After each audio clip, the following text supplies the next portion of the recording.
nangyari sa kanya kasi nataranta ako, bigla na lang po siyang hinimatay. Akala ko nga dahil sa kagandahan ko. Ano ba yung isa? Mrs. Yes. Of course. Ako lang, Mrs. Nag-isa, wala na. Your husband has end-stage renal disease. It's a complication of his diabetes. So, for now, kailangan po natin maagapan yun. Oh my God. Hindi pa nag-asawa. Hindi naman po siya mamamatay. Pero for now, kailangan niya ng dialysis to prevent the progression of the disease. Kapag wala po doon, baka kailangan niya ng kidney transplant. Kasi na ba kasi si Joel?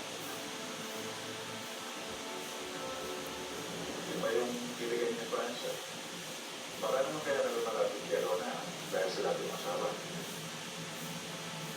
Still, this is part of the plan. As we can see, everything will fall into place. Kailangan ko na makalapit sa mag-asawa. Lahat ng Francis. Lahat na alam ko. Nakailangan ko yun.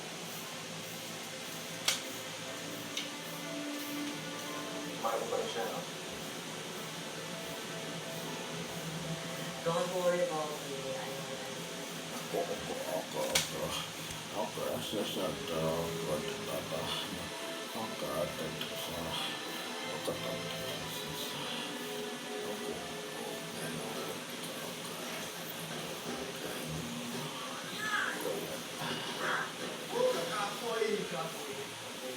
Dali nga, Mike.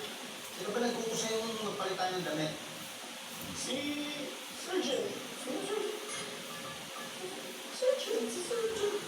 Drill Sergeant? Glenn Sargent. Baguhin mo, ha?